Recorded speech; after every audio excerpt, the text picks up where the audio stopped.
This is going to be a little bit of a different video than normal. I'm about to talk about the campaign module Storm King's Thunder and how I ran it. So what choices I made, what I changed, what I added, the problems I ran into, and all of it. I would love to have some feedback on this video, so comment down below what you liked about it, and I would especially want to know what you thought about the length.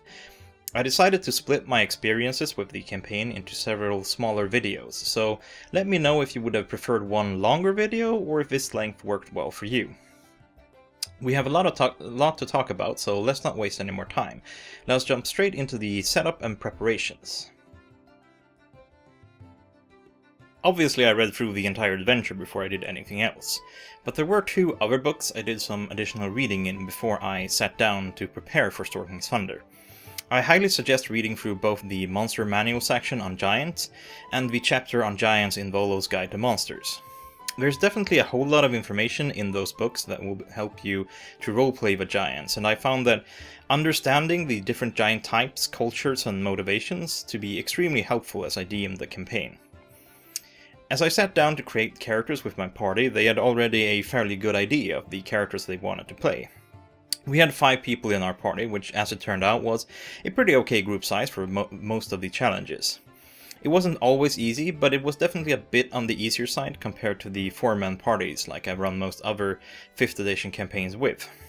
First off, I asked each player if they wanted to belong to any factions, giving them a choice between the 5 factions that are described in the Adventure League, so the Emerald Enclave, the Order of the Gauntlet, the Lord's Alliance, the Harpers, or the Shantarim. I highly recommend doing something like this, since these factions are fairly frequently encountered throughout the campaign, and it can be incredibly helpful for the players to have some connection to these groups. It can also help you as a DM to steer them right, should they wander too far off from the plot. My group had 2 Harpers and 1 member of the Emerald Enclave. The remaining 2 chose to be unaffiliated with any groups. As a result, the Harpers became a fairly huge part of the story for our group, and they were often one of the most important sources of information and transportation for my players. The Emerald Enclave barely featured in our run-through of STK, but that was mostly down to the players' choices of where to travel in the world and who to interact with. The group of characters we had didn't have a whole lot in common, so I did some work to try to tie them together, asking each character how they met and trying to make sure each character had one connection to each other member of the party. Although the group knew of each other, they didn't know each other well before they found themselves traveling together, as each character had their own reason to travel from Daggerford to Nightstone, so by the very least they at least had in common that their destination and that they were traveling together for safety. We ended up with a mixed set of relations. The Harpers knew each other through their society, the rogue had cheated the barbarian in a game of cards, gotten caught and beaten up, and one of the Harpers had healed the rogue, and so on. So basically we built up a social web of interactions between the characters. Overall, I think I could have done a better job to weave the characters together, but like I said, most of them were fairly fully formed by the time I came in as a DM. I also went through the book and rolled up all the random treasure and magical items beforehand, scribbling down in my notebook for a later date. That way, regardless of where my players would travel, I would know what they could find there. There were a few spots I forgot, but it was easy to fill in as we went along. During my preparations, I also picked up the DM screen for SDK.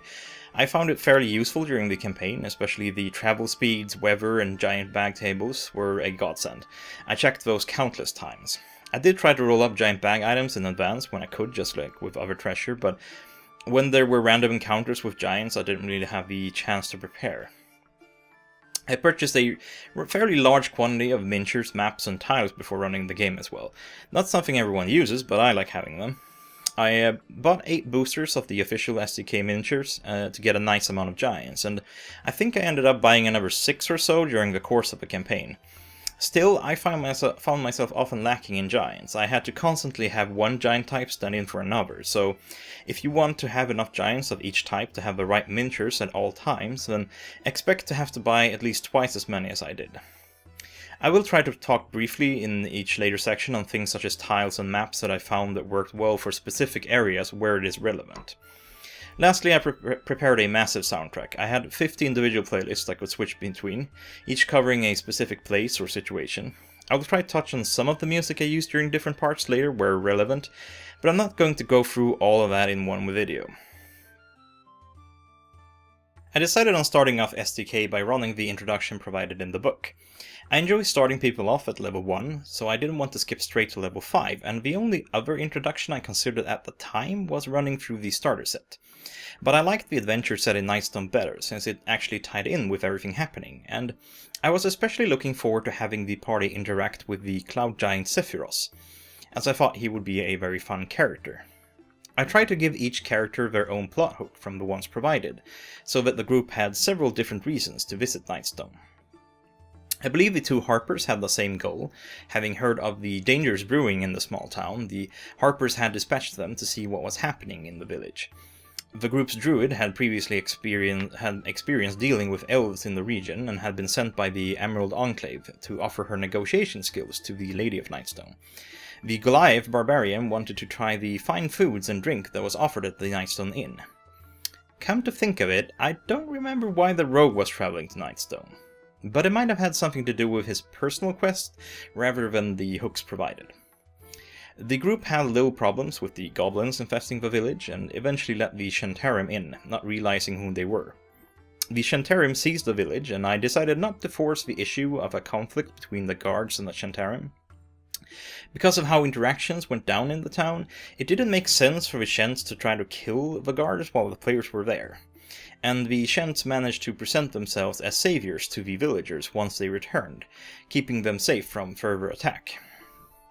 The Dripping Caves went fairly straightforward. There wasn't really anything I needed to change. My players decided to spare the children and the elderly goblins, and negotiated a truce with the Goblin Chief, and the safe release and return of the villagers that had been captured.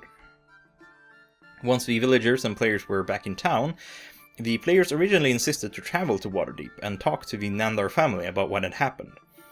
Knowing that they would more than likely would be traveling by Cloud Castle to their next destination, I decided that Daphne Featherstone, the former lady-in-waiting to the Lady of Nightstone, would be traveling to Waterdeep by carriage a week or two later, when a provisioner would be visiting Nightstone.